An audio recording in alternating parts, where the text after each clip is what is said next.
The walls between us and our neighbors are thinner than we think, and sometimes what lurks behind them watches us with eyes that never blink. Tonight, I bring you 3 stories pulled from the darkest corners of Reddit, each one verified, each one real, each one more disturbing than your worst nightmare could conjure. These aren't tales spun from imagination. These are confessions, warnings, and testimonies from people whose lives were shattered by encounters with the unthinkable. Content warning. These stories contain disturbing themes of surveillance, psychological, terror, and violations of human dignity that will challenge your sense of safety in your own home. The first story comes from a user who discovered that privacy is just an illusion we tell ourselves to sleep at night. If you think your bedroom is your sanctuary, think again. Someone might be watching you right now, cataloging your every move, your every vulnerable moment. Subscribe if you dare to learn what evil hides behind ordinary doors, because after tonight, you'll never feel truly alone again. Can you guess which household item was used to spy on dozens of innocent victims for over 3 years without anyone suspecting?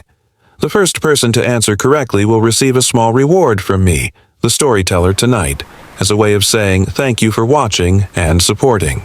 Let me know in the comments what time it is, where you are, and where in the world you're listening to this. I'm curious to know how far these dark tales travel and who else shares the night with me. Some secrets are meant to stay buried, but these 3 crawled out anyway. Sarah Martinez thought she was living alone in apartment 4B, but she was wrong. Someone had been living with her all along, watching from the shadows, recording her most private moments. The discovery began on a Tuesday morning when Sarah noticed her bedroom curtain was slightly open, though she distinctly remembered closing it the night before. She dismissed it as forgetfulness until it happened again the following week. Then, again 3 days later. The pattern was too consistent to ignore, too deliberate to be coincidence. Sarah began paying closer attention to small details around her apartment. The way her bathroom door was positioned, the angle of her desk lamp, the placement of items on her nightstand. Everything seemed normal during the day, but mornings revealed subtle changes that made her skin crawl with the realization that someone had been there while she slept. She installed a small security camera in her living room, hoping to catch an intruder, but the footage showed nothing unusual, just Sarah going about her evening routine, then sleeping peacefully through the night. The changes continued, becoming more pronounced, more invasive. Her underwear drawer was reorganized in a way she never arranged it. Her laptop was moved exactly 3 inches to the left on her desk. Her bedroom door, which she always kept closed, was found ajar each morning. The violation felt intimate and calculated, as if someone was sending her a message that nowhere in her apartment was truly private. Sarah's paranoia grew with each passing day, affecting her sleep, her work, her relationships. She changed her locks twice, installed additional security measures, and even considered moving, but the harassment continued with mechanical precision. The breakthrough came when she decided to check her bedroom more thoroughly, running her hands along the windowsill where she'd noticed the curtain disturbances. Her fingers found something that shouldn't have been there. A tiny hole in the wall, perfectly round, no bigger than a pencil tip, hidden behind her dresser where she never would have looked.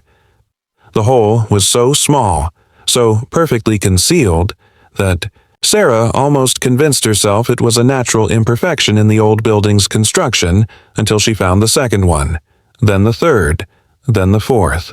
Each hole was strategically placed to provide a clear view of different areas of her bedroom, one aimed at her bed, another at her dresser, one toward her reading chair by the window, and the last focused on the corner where she changed clothes each morning and night. The precision of the placement revealed months, possibly years of planning and observation. Sarah's hands trembled as she realized the full scope of what had been happening to her. She grabbed a flashlight and began examining every wall, every corner, every seemingly innocent crack or shadow in her apartment. The bathroom revealed 2 more holes, positioned to capture both the shower area and the mirror where she applied makeup each morning. The living room had 3 additional viewing points, creating a comprehensive surveillance network that covered every private moment of her daily life. With growing horror, Sarah understood that someone had been documenting her existence, studying her habits, learning her routines with the dedication of a scientist observing a laboratory specimen. She purchased a small inspection camera from a hardware store and carefully inserted it into one of the holes, following the narrow tunnel that led through the wall. The camera revealed a hidden space between her apartment and the unit next door. Apartment 4A, occupied by Marcus Webb, a quiet man in his 40s who had lived there for 6 years and always seemed friendly during their brief hallway encounters. The hidden space was equipped with a sophisticated setup that made Sarah's blood freeze. Multiple monitors showing live feeds from each camera, a comfortable chair positioned for extended viewing sessions, notebooks filled with detailed observations about her schedule, habits, and personal information, and dozens of external hard drives containing what appeared to be years of recorded footage. The notebooks were the most disturbing discovery, filled with Marcus's handwriting documenting her menstrual cycle, her eating habits, her work schedule, the names of visitors, even transcriptions of private phone conversations.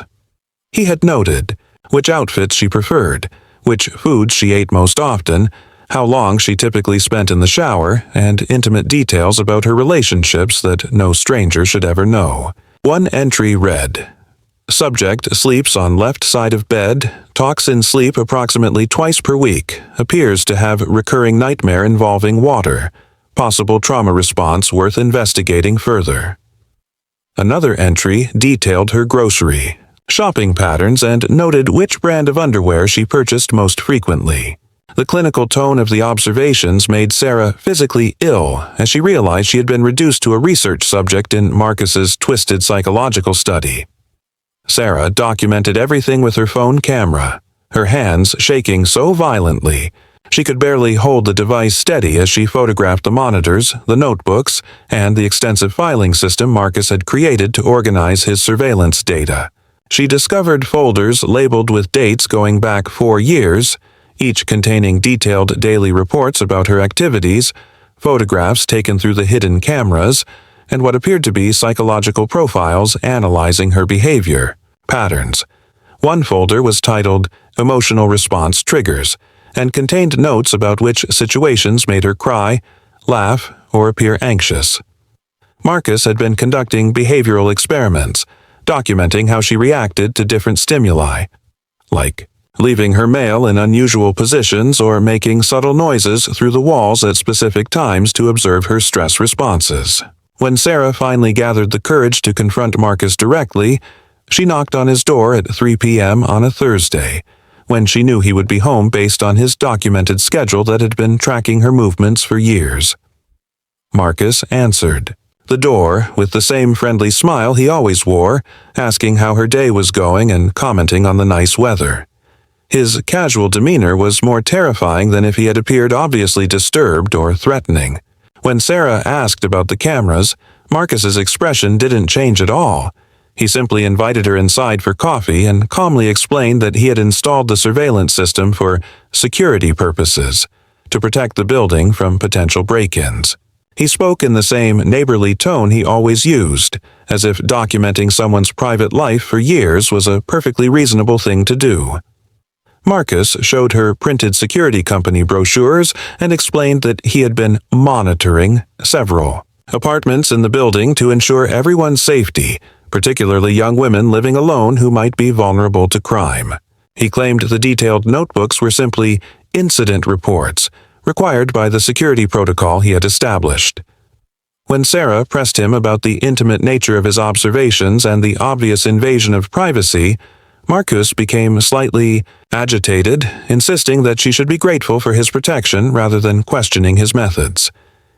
He pulled out a thick folder labeled Potential Threats, Building 4, and showed her photographs of various delivery drivers, maintenance, workers, and visitors, claiming he had successfully deterred multiple potential criminals through his vigilance. Marcus spoke with such conviction and apparent sincerity that Sarah began to doubt her own perception of the situation. wondering if perhaps she was overreacting to what might genuinely be misguided but well-intentioned security measures. The psychological manipulation was subtle but effective. Marcus had turned her discovery of his violations into a conversation about her safety and his concern for her well-being. Sarah left Marcus's apartment feeling confused and manipulated, but her instincts told her that something was fundamentally wrong with his explanations, particularly when she remembered the intimate details in his notebooks that had nothing to do with security. She contacted the police that evening, bringing copies of the photographs and documentation she had gathered from the hidden surveillance room. Detective Rivera, who specialized in stalking and harassment cases, immediately recognized the signs of a sophisticated voyeuristic operation that went far beyond any legitimate security concerns. The police obtained a warrant to search Marcus's apartment and the hidden space between the walls, discovering evidence that shocked even experienced investigators. Marcus had been operating his surveillance network for over 8 years, targeting not just Sarah, but at least 12 other residents in their building and 2 adjacent buildings. His security operation was actually an elaborate system for collecting intimate footage of unsuspecting victims, which he had been selling through encrypted websites to buyers around the world.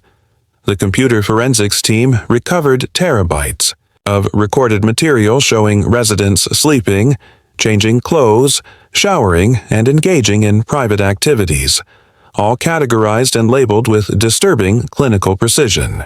Marcus had developed detailed psychological profiles for each victim, noting their vulnerabilities, fears, and behavioral patterns in ways that suggested he was studying them for purposes beyond mere voyeurism.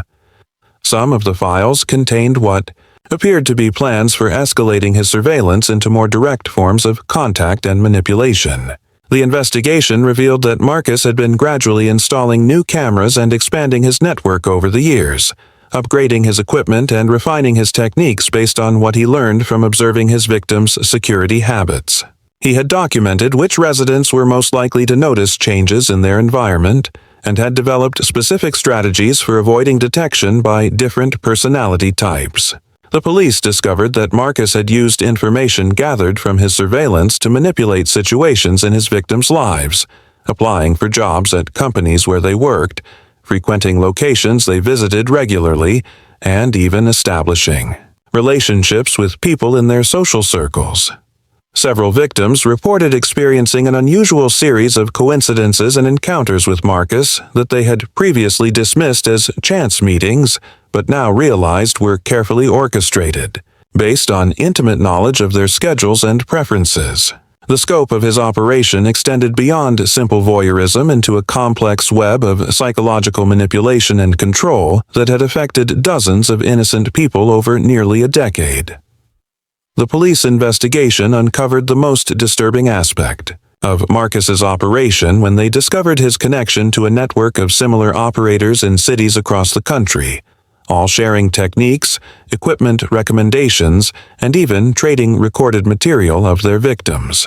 Marcus had been operating under the username Watchful Guardian in encrypted forums where voyeurs discussed methods for avoiding detection, shared technical advice about camera placement and recording equipment, and celebrated their successful acquisitions of new victims. The forum posts revealed that Marcus was considered an expert in long-term surveillance operations and had been mentoring newer members in developing their own neighborhood monitoring systems. Chat logs showed Marcus bragging about his ability to study victims for years without detection and his skill at manipulating them into believing they were imagining signs of surveillance. He had even created instructional videos demonstrating camera installation techniques and psychological manipulation tactics, which had been downloaded by hundreds of forum members worldwide. The network operated like a business, with members paying monthly fees for access to premium content and specialized advice. Marcus had earned over $180,000 over 6 years selling footage and consulting services to other voyeurs, treating the violation of innocent people's privacy as a profitable enterprise. The forum administrators maintained strict protocols for member verification and encouraged the targeting of victims who fit specific psychological profiles that made them less likely to report suspicious activities or be believed by authorities if they did report them. Detective Rivera's team worked with federal investigators to identify and arrest network members in 17 states, leading to the rescue of over 200 additional victims who had been unaware they were being surveilled. Many of the victims suffered severe psychological trauma when they learned about the extent of the surveillance and the fact that intimate recordings of their private lives had been distributed to strangers around the world. Sarah's discovery had uncovered not just one disturbed individual, but an entire underground industry built on the systematic violation of innocent people's most basic right to privacy in their own homes. The case became a landmark investigation that led to changes in federal laws regarding voyeuristic surveillance and helped establish new protocols for detecting and preventing similar operations. Marcus was sentenced to 25 years in prison for multiple felony charges including stalking, voyeurism, distribution of intimate images without consent, and operating a criminal enterprise. However, the victims faced the ongoing trauma of knowing that recordings of their most private moments might still exist somewhere on the internet, forever beyond their control. Sarah moved to a different city and underwent extensive therapy, but she never again felt completely secure in any private space, always wondering if invisible eyes might be watching from behind the walls. Death was supposed to end all communication, but David Chen learned that some voices refused to be silenced by the grave when his uncle's phone began texting him from beyond the morgue. Uncle Raymond had been more than family to David. He had raised him after David's parents died in a car accident when David was 12 years old. Raymond was a quiet, methodical man who worked as an accountant and lived alone in a small house, filled with books and old furniture that smelled of pipe tobacco and coffee. When Raymond died of a heart attack at age 67, David inherited his modest estate, including a smartphone that Raymond had barely knew how to use beyond making phone calls. David had the phone factory reset and planned to donate it to charity, but decided to keep it as a memento of his uncle, storing it in a drawer with other keepsakes from Raymond's life. 3 weeks after the funeral, David was awakened at 2:17 a.m. by a text message notification on his own phone. The message was from Raymond's number, which should have been impossible since the phone had been reset and was currently sitting powered off in David's bedroom drawer. The message was simple but chilling. "David, I need to tell you something important. Please listen carefully." David's first thought was that someone had gained access to Raymond's old phone number, perhaps playing a cruel prank or attempting some kind of scam. He responded asking who was texting him, but received an immediate reply that made his blood run cold. "It's me, your Uncle Raymond. I know this seems impossible, but I need you to understand what really happened to me." The messages continued throughout the night, each one containing details about David's childhood that only Raymond could have known.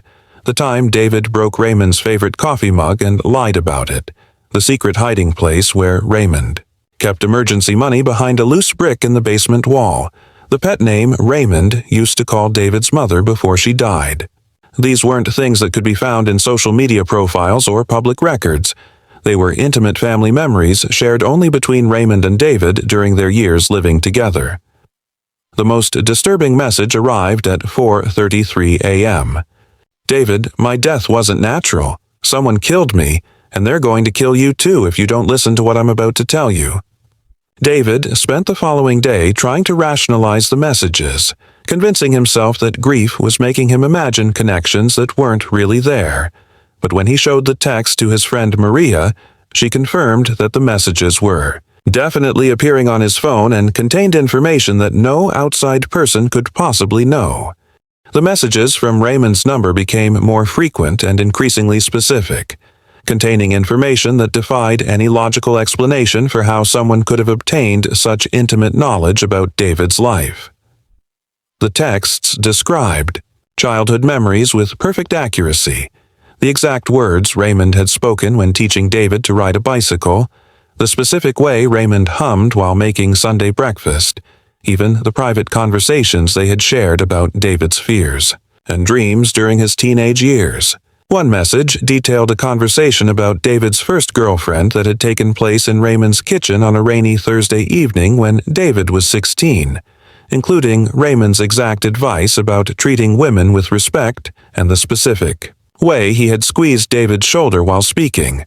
Another message referenced a secret that David had never told anyone else: the time he had accidentally started a small fire in Raymond's garage while experimenting with chemicals from a chemistry set, and how Raymond had helped him clean up the damage without ever telling anyone else about the incident.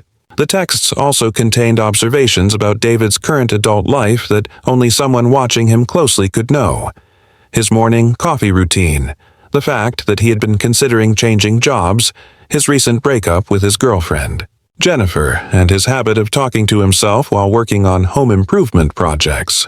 The messages described David's apartment layout with perfect accuracy, including recent furniture rearrangements that had occurred after Raymond's death. One particularly unsettling message read, "You still sleep on the left side of the bed, even, though Jennifer isn't there anymore. You keep her coffee mug on the counter even though you don't drink coffee from it. You're afraid of being alone like I was." The texts began including photographs that appeared to be taken from inside David's apartment, showing familiar objects from angles that suggested the photographer was moving freely through his living space. The images included pictures of David, sleeping, working at his computer, and eating dinner alone at his kitchen table. When David checked his apartment for signs of intrusion, he found no evidence that anyone had been inside. All doors and windows remained securely locked, and his security system showed no unauthorized entries. The photographs continued arriving with timestamps indicating they were taken during times when David was certain he was alone in his apartment. Yet they clearly showed him going about his daily routines from perspectives that required someone to be physically present in the room with him. David's attempts to trace the source of the messages led him down a rabbit hole of digital impossibilities that challenged his understanding of how communication technology worked. He contacted his cellular provider, who confirmed that the texts were indeed originating from Raymond's old phone number, but their records showed no activity on that line since the day Raymond died. The phone company's technical support team ran diagnostics and found no evidence of anyone accessing the account, no data usage, and no connection to any cellular towers that would be required for sending text messages. When David examined Raymond's physical phone, it remained powered, off in the drawer exactly where he had left it, with no signs that it had been activated or tampered with.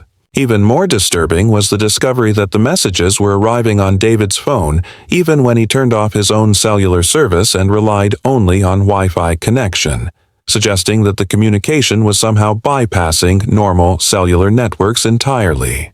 David hired a private investigator who specialized in cybercrime to analyze the messages and trace their origin. But the digital forensics expert found no evidence of hacking, spoofing, or any conventional method of electronic fraud. The investigator confirmed that the messages were genuinely originating from Raymond's phone number according to all available technical data, yet simultaneously verified that no one had access to Raymond's physical device or account credentials. The content of the messages began shifting from personal memories to warnings about immediate dangers in David's life. Raymond's texts started predicting events before they happened, warning David about a car accident he would narrowly avoid. The following Tuesday, advising him not to take his usual route home from work on Wednesday because of something waiting for you there, and telling him to check the smoke detector in his bedroom because the battery was about to fail. Each prediction proved accurate, creating a pattern of supernatural knowledge that defied rational explanation. The messages also began revealing information about other people in David's life that Raymond could never have known while alive. The texts described David's coworker Sarah's financial problems, his neighbor's marital issues, and his dentist's gambling addiction, all of which David later confirmed were accurate through careful investigation. Raymond's digital ghost seemed to possess knowledge that extended far beyond what any living person could have gathered through normal observation or research.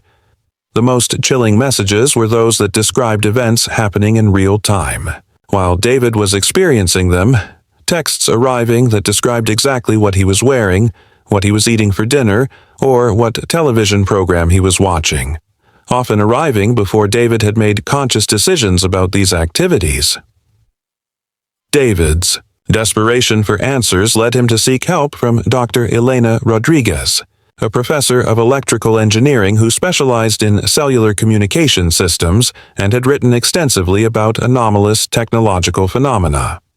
Dr. Rodriguez agreed to examine David's phone and the message logs, approaching the investigation with scientific skepticism that gradually gave way to genuine concern as she discovered technical impossibilities that challenged her understanding of digital communication.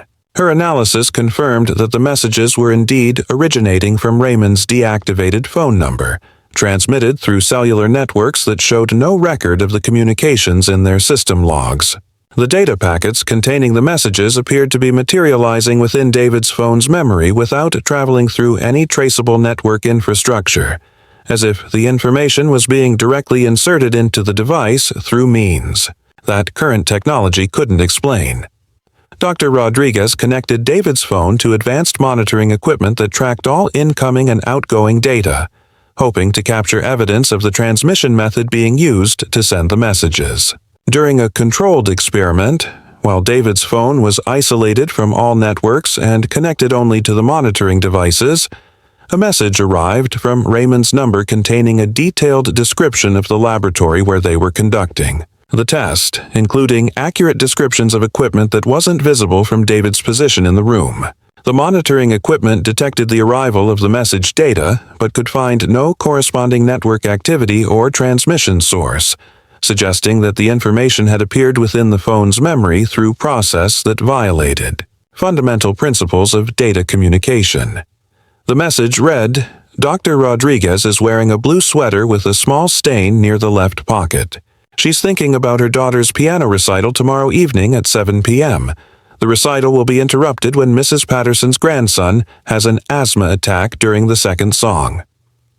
When Dr. Rodriguez confirmed that all these details were accurate, including her private thoughts about her daughter's upcoming performance, she began to consider possibilities that extended beyond conventional technology. The messages demonstrated knowledge that couldn't be obtained through any form of surveillance or hacking, including information about people's internal thoughts and future events that hadn't occurred yet. Dr. Rodriguez documented her findings in a report that she was reluctant to publish because the implications challenged fundamental assumptions about the nature of consciousness, death, and communication. Her investigation attracted the attention of researchers from several universities who formed an informal study group to examine similar cases of anomalous communication reported by other grieving family members around the world.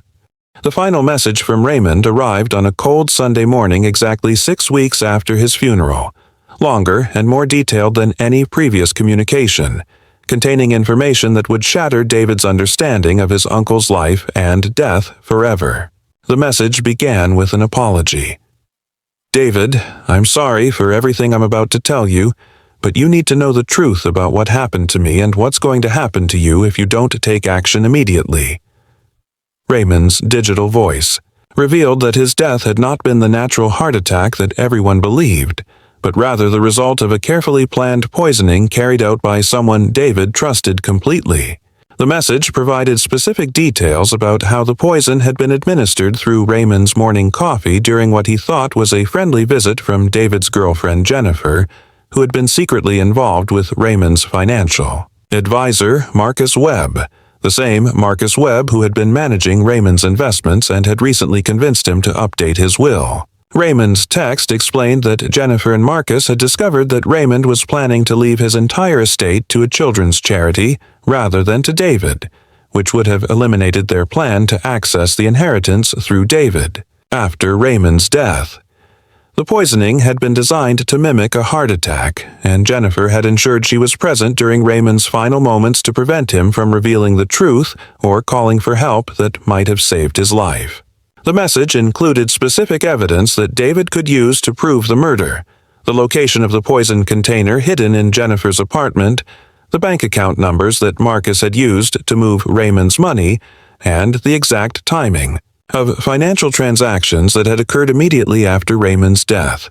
Raymond's text warned David that Jennifer and Marcus were planning to kill him as well, now that they realized the will had never been changed and David would inherit everything as the closest living relative.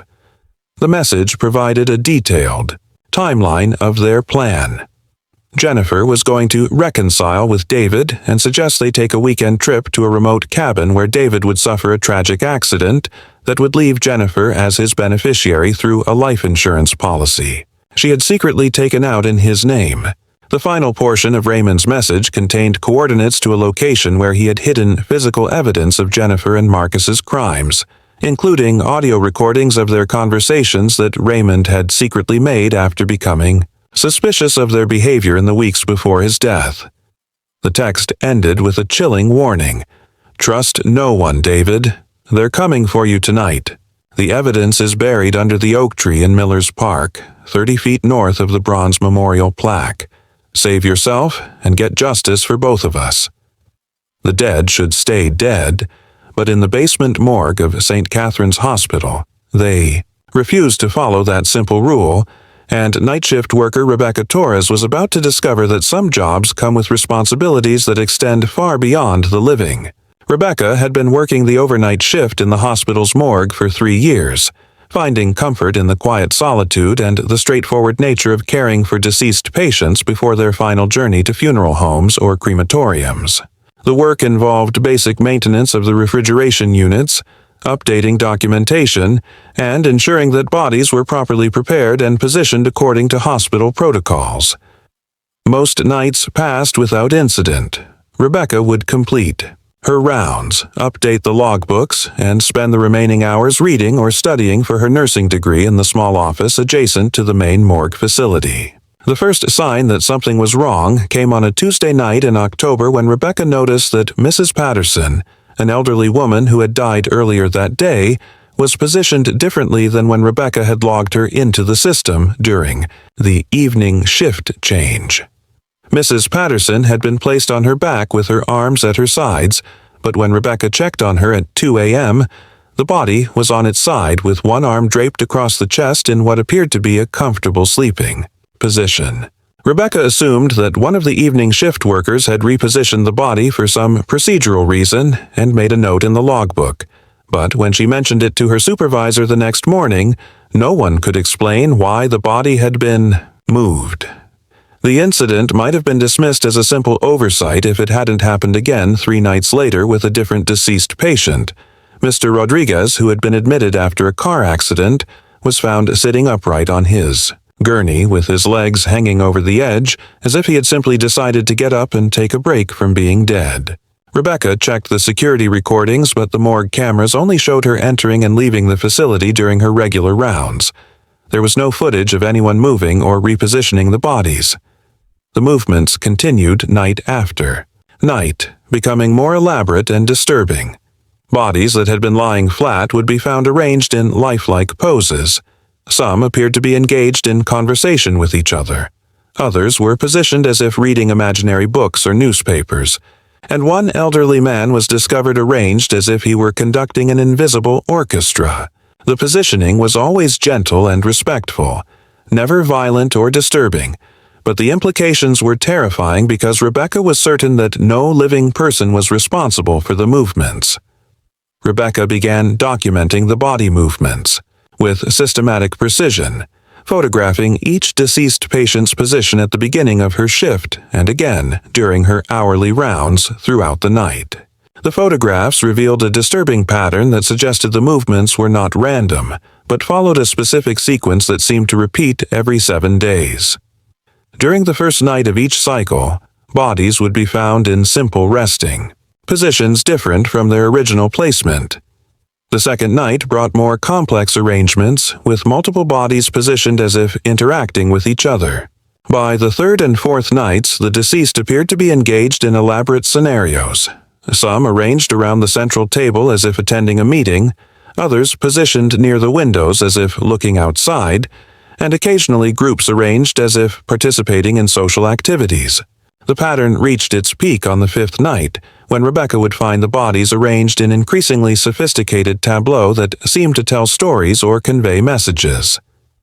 One night, she discovered 7 deceased patients arranged in a circle around the morgue's central drain, with their heads pointing toward the center and their arms extended toward each other as if they had been holding hands in some kind of ritual.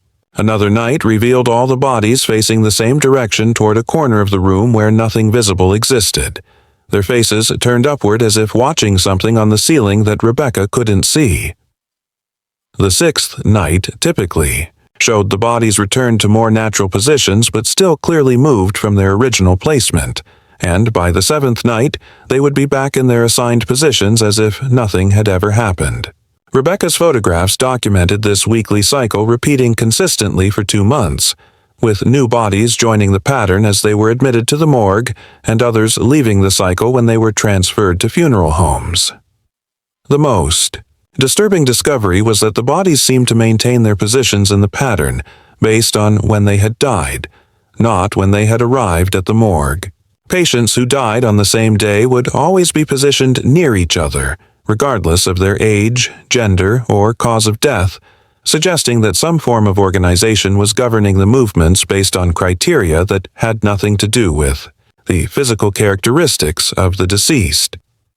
Rebecca began staying awake throughout her entire shifts, attempting to catch the movements in progress, but despite her vigilance, she never witnessed the actual repositioning occurring. The changes always happened during brief moments when her attention was diverted or when she stepped out of the main morgue area for essential tasks. Rebecca's growing obsession with solving the mystery led her to request access to the hospital's complete security footage archive, hoping to find evidence of the body movements that the standard morgue cameras had failed to capture. The head of security, initially skeptical of Rebecca's claims, agreed to review the recordings after she showed him her photographic documentation of the positioning patterns. What they discovered in the footage was more disturbing than anything Rebecca had imagined possible. The security cameras throughout the hospital recorded 24 hours a day, but during the specific time periods when the body movements occurred, the recordings showed anomalous visual distortions that made it impossible to see what was actually happening in the morgue. The footage would display normal activity for most of the night, showing Rebecca conducting her regular rounds and maintaining her duties, but during critical time windows, usually between 2 a.m. and 4 a.m., the images became corrupted with strange shadows, unexplained movements, and visual artifacts that obscured the morgue area. The distortions weren't random technical glitches. They appeared to be deliberately concealing specific activities while leaving other parts of the hospital footage completely clear. Most unsettling were the shadows that appeared in the corrupted segments, dark figures moving through the morgue. That didn't correspond to any human forms, elongated shapes that seemed to glide between the gurneys, and occasional glimpses of what appeared to be multiple figures working together to reposition the deceased patients. The security chief brought in a technical specialist to analyze the footage, but the expert found no evidence of tampering or external interference with the recording equipment. The visual distortions appeared to be occurring during the actual recording process, as if something in the morgue environment was interfering with the camera's ability to capture accurate images during those specific time periods. Analysis of the hospital's other security cameras revealed that the distortions were limited to the morgue area. Cameras in adjacent hallways, stairwells, and other basement areas continued to function normally throughout the nights when the body movements occurred. Even more bizarre was the discovery that the distortions followed the same 7-day cycle as the body movements, with the most severe visual interference occurring on the nights when Rebecca found the most elaborate arrangements of the deceased patients.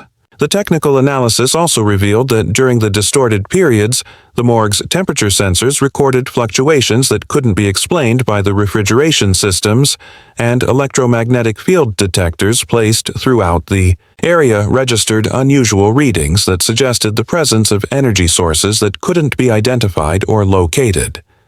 The truth behind the nightly disturbances was far more horrifying than supernatural activity when Rebecca's investigation led to the discovery that Dr. Marcus Kellner, the night shift pathology assistant, had been using the morgue as his personal laboratory for conducting unauthorized medical experiments on deceased patients for over 5 years. Dr. Kellner had been exploiting his access to the morgue during overnight hours when supervision was minimal, using the bodies of recently deceased patients to test experimental surgical procedures, pharmaceutical compounds, and medical devices that had not been approved for human trials. His activities were carefully scheduled to coincide with Rebecca's predictable work patterns, taking advantage of her routine breaks and the time she spent in the administrative office to conduct his illegal experiments without detection. The positioning of the bodies that Rebecca had documented was actually the result of Dr. Kellner's work. He had been repositioning patients to access different areas of their bodies for his experiments, then attempting to return them to natural positions that wouldn't attract attention from the day shift staff or funeral home workers who collected the deceased. The elaborate arrangements that Rebecca had interpreted as supernatural phenomena were actually failed attempts by Dr. Kellner to cover his tracks when his experiments took longer than anticipated, or when he needed to stage multiple bodies simultaneously. For comparative studies, the security camera distortions had been caused by a sophisticated jamming device that Dr. Kellner had installed to prevent his activities from being recorded, but the device created visual artifacts instead of simply blacking out the footage, inadvertently creating evidence of tampering that eventually led to his discovery. Hospital administration's investigation revealed that Dr. Kellner had been selling organs and tissue samples harvested during his unauthorized experiments to pharmaceutical companies and research facilities through black market medical supply networks.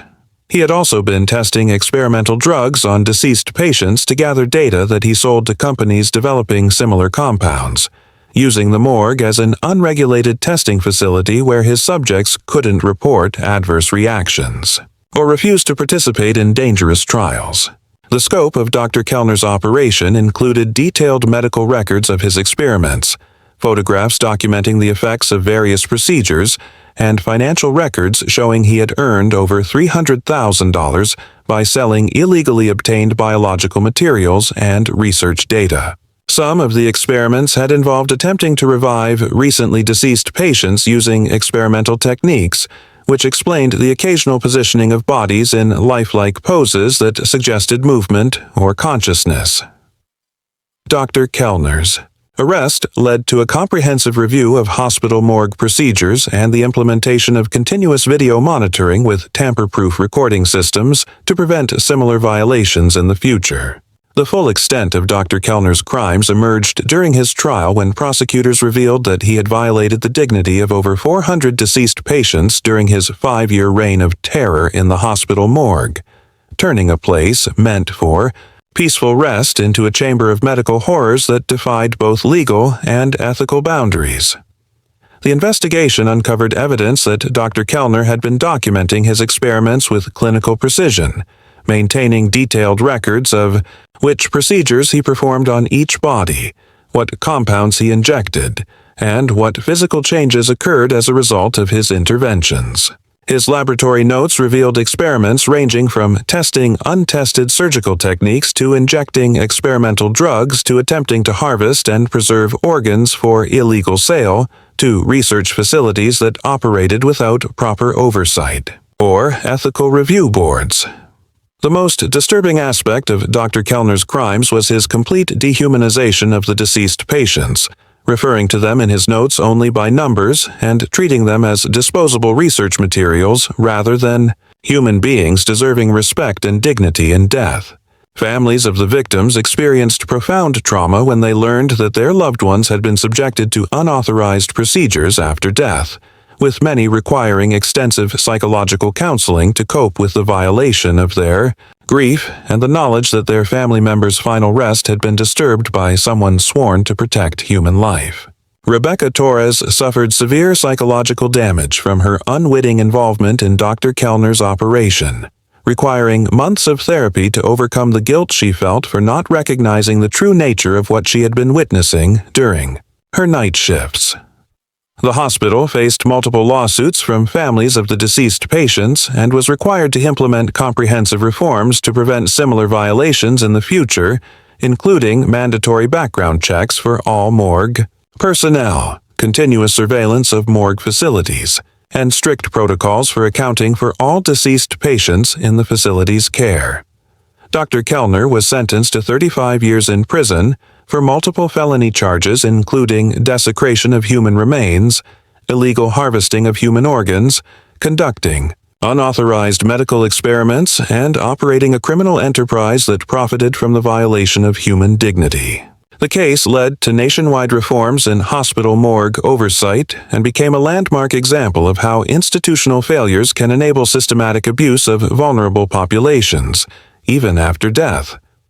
Rebecca eventually left her position at the hospital and moved to a different state, but she continues to experience nightmares about the morgue and struggles with the knowledge that her vigilant documentation had been the key to stopping Dr. Kellner's crimes, making her simultaneously a hero and a victim of the horrors she had helped uncover.